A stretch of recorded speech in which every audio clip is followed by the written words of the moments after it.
The smell of Tim Hortons coffee in a paper cup was the last thing my mother ever pressed into my hands, and I didn't even finish it.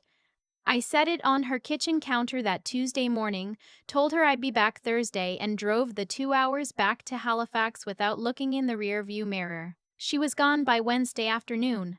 A brain aneurysm. No warning. No goodbye. That was 18 months ago. The smell of that coffee still makes me nauseous. What I'm about to tell you isn't really about grief, though grief is where it starts.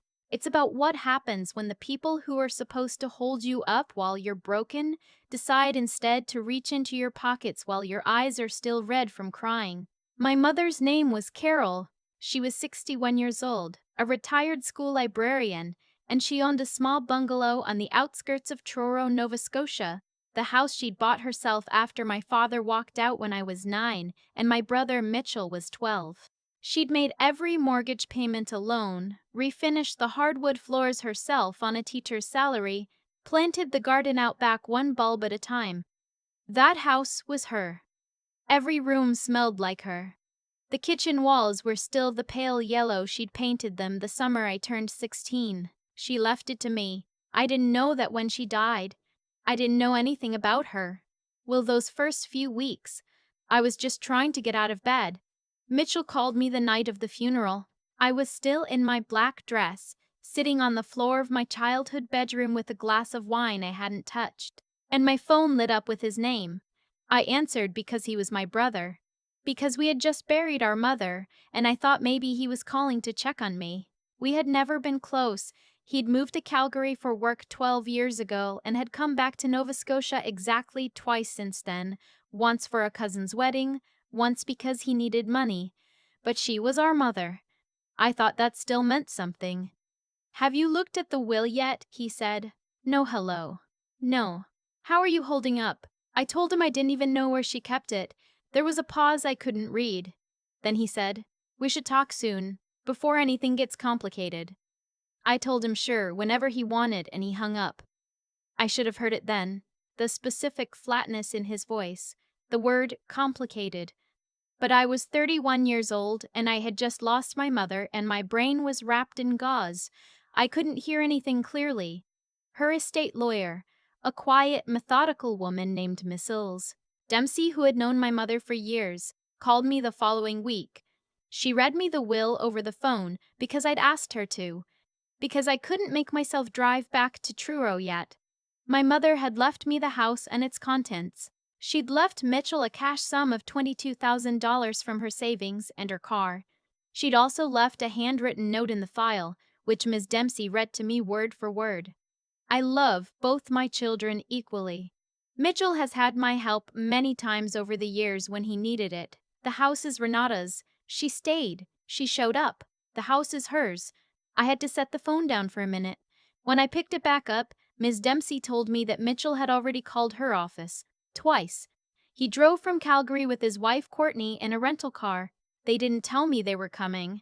I found out when my neighbor texted me a photo of an unfamiliar SUV in my mother's driveway with the message, "Someone's at Carol's place. You know them?" I got there in under 2 hours. They were sitting in my mother's living room. Courtney had her feet up on the coffee table my mother had bought at a church sale in 1998. Mitchell was flipping through something on his phone like he was waiting for a bus. The front door had been unlocked. My mother never locked it when she was gardening, and in the chaos of the funeral week I'd forgotten to change that habit. "You should have called me," I said. Mitchell put his phone down and looked at me with an expression I hadn't seen on his face before. Patient, almost bored, like a man who had already run the numbers and wasn't particularly worried about the result. "We need to talk about the house, Renata." Courtney said nothing. She just watched me from her spot on the couch with this small, closed smile. I had met her 4 times in 8 years. I did not know her. What I learned in the next hour was that I did not want to. Mitchell said the will wasn't fair. He said our mother hadn't been in her right mind in her final years, a claim I found almost physically painful to hear, because our mother had been sharp and funny and was halfway through a library science continuing DAX course when she died. He said the house was worth more than my share of her savings and his cash inheritance combined, which was true. The Truro market had risen sharply and the property was assessed at just over $400,000. He said the fair thing, the family thing, was for us to sell it and split the proceeds 50-50. She was clear about what she wanted, I said. She was 61 and she'd been alone for 20 years, Mitchell said. People get ideas. What does that mean? He shrugged. One shoulder. Deliberately casual. It means I'm not sure she was thinking clearly. I'm not sure the will reflects what she actually would have wanted if she'd bought it through properly. Courtney uncrossed her ankles and straightened up slightly. Mitchell has a right to contest, she said.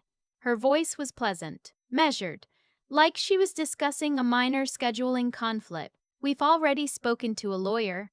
I looked at my brother who had not called our mother on her birthday last year, who had not been back to Nova Scotia in 4 years, who had borrowed $12,000 from her in 2019 and repaid exactly half, and I didn't recognize him. Or maybe I finally did. Get out of her house, I said. Mitchell stood up slowly. Think about it, Renata. It doesn't have to be difficult. You sell, you get 200,000, you move on. Otherwise, this gets expensive and ugly for both of us. They left. Courtney picked up her purse with that same small smile and walked out without looking at me. I sat down on the floor in my mother's living room and I did not move for a very long time. I want to be honest about the months that followed, because I think people imagine these situations resolve quickly, one dramatic confrontation, then clarity. It wasn't like that. It was grinding. It was slow. It was letters from his lawyer arriving at my apartment in Halifax, each one finding a new angle, a new argument. Undue influence. Testamentary capacity. The suggestion that I had somehow isolated my mother from her son, which, to be clear, was the most surreal claim, given that I had driven to Truro at least twice a month for 3 years, and Mitchell had sent Christmas cards with gift cards inside them and called that staying in touch. The legal fees started to mount. Miss Dempsey referred me to an estates litigation lawyer, a straightforward, no-nonsense man named Mr. Ogilvy, who told me in our first meeting that the case against the will was weak, but that weak cases still cost money and time to fight. He said Mitchell's lawyer was known for making the process exhausting, wearing the other side down. That's the strategy, Mr. Ogilvy said. Make it expensive enough that settling seems easier. I didn't have a lot of savings. I had a decent job. I worked in project coordination for a mid-size construction firm, but I was 31 and living in Halifax, and this was not a fund I had budgeted for. I started doing the math in my head at night instead of sleeping. The house was in probate. I couldn't sell it, couldn't access it, couldn't do anything with it while the challenge was pending. I was paying rent on my apartment and legal fees simultaneously and trying to keep my head above water. Mitchell called me once during that period. Just once, in all those months. He didn't ask how I was. He said, "This doesn't have to go on this long. Just sign the agreement." She wanted me to have the house, Mitchell. She's not here anymore. I am. He hung up. I wrote that sentence down in my phone. I have it still. She's not here anymore. I am. I don't know why I saved it. Maybe I needed to keep proof of who he had become so I couldn't talk myself into forgiving it. The thing about being under sustained pressure is that it reshapes you in ways you don't notice until later. By month 4, I had stopped calling friends back. By month 6, I was skipping meals and working late not because I had to, but because keeping busy was the only way to outrun the constant low hum of dread. My manager, a steady and perceptive woman I'll always be grateful for, pulled me aside one afternoon and asked simply if I was okay. I started crying in her office, which I had not done anywhere, for any reason, in months. She handed me tissues and didn't say anything useful or hollow. She just sat there. That was, oddly, exactly what I needed. I told her everything, the will, the legal challenge, the fees, the phone call. She's not here anymore. I am. She listened to all of it, then she said, "Do you have anyone in your corner on this?" Not a lawyer, a person. I thought about it. and I realized that the honest answer was not really. My friends were present and well-meaning, but they didn't know what to do with the specifics of what was happening. My aunt, my mother's sister, who lived in PEI, had offered sympathy but stayed carefully neutral, which I understood and also found devastating. And I'd been so focused on keeping it together that I hadn't leaned on anyone properly. There was one person I hadn't called yet. I'd been avoiding it, actually, because asking for help from her felt like admitting how bad things had gotten. Her name was Yvonne. We had met in university in a first-year economics class where we'd both been placed in a study group by a TA who clearly thought alphabetical seating produced good chemistry.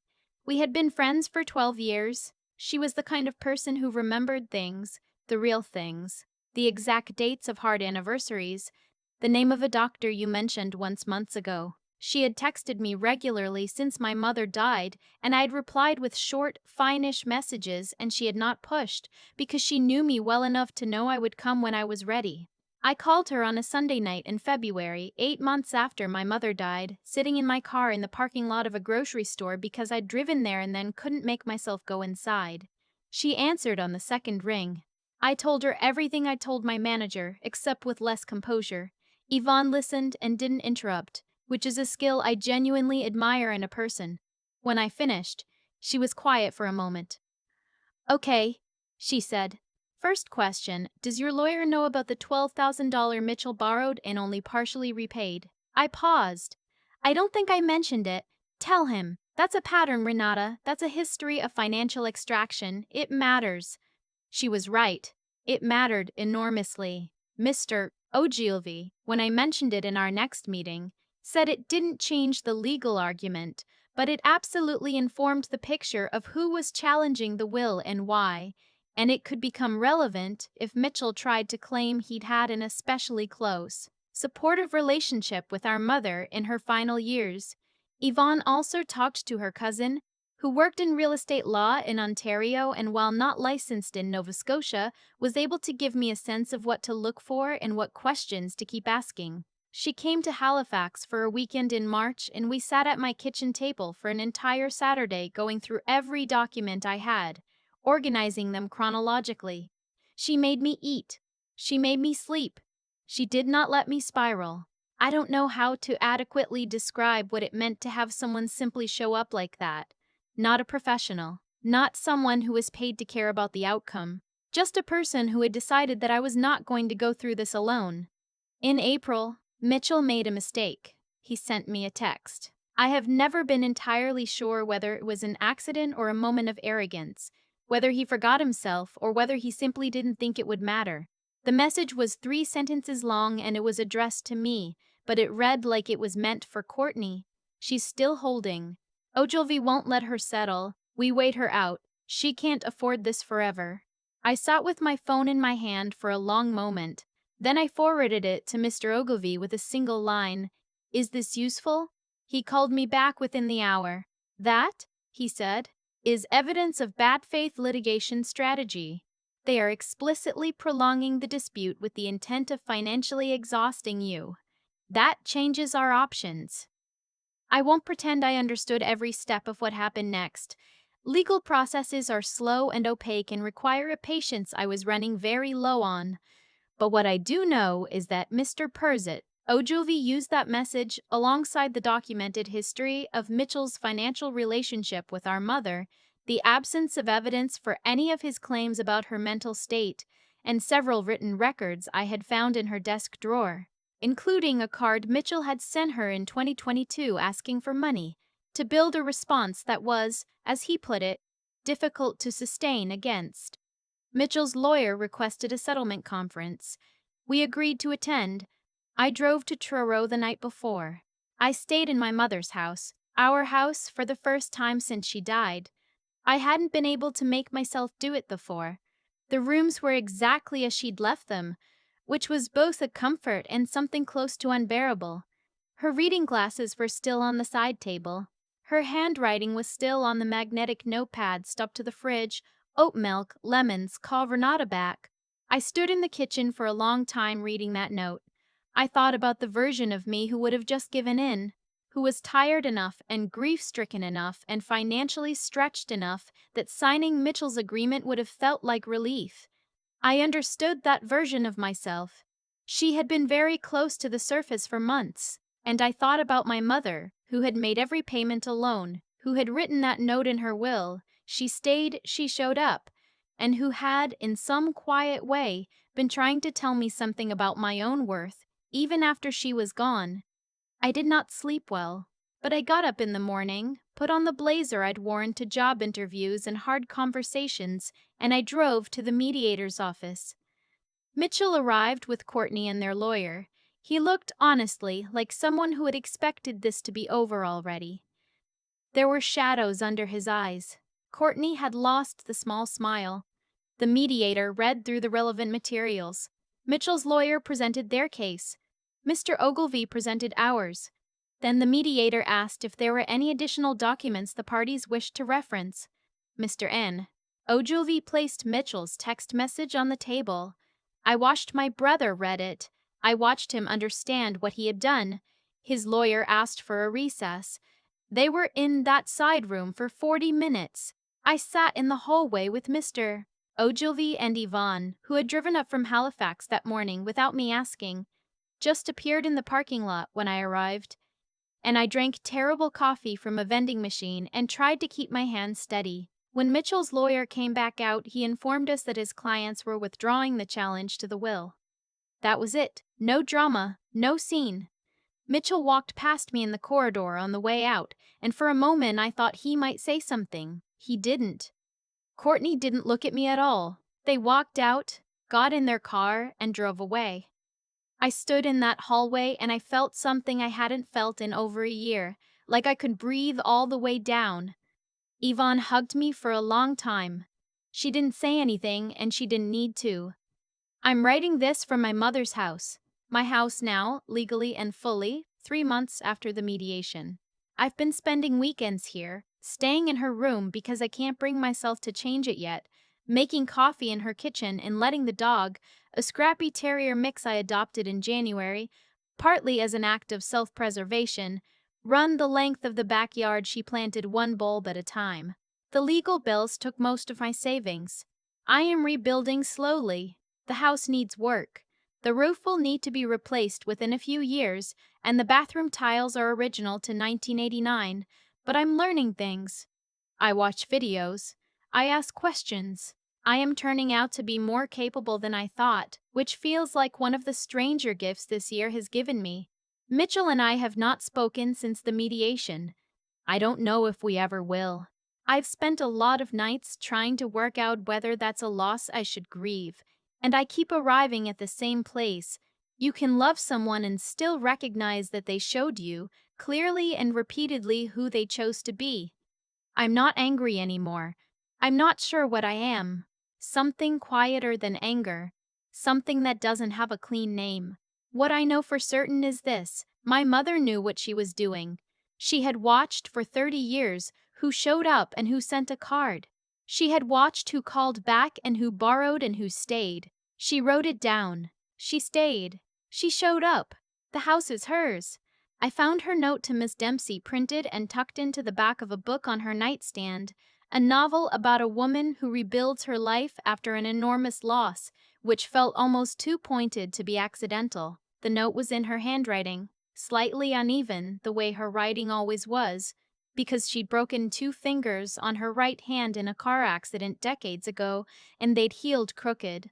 I keep it on the kitchen counter. I straighten it sometimes when I walk past. I don't need it as evidence anymore. I just need it to know it's there.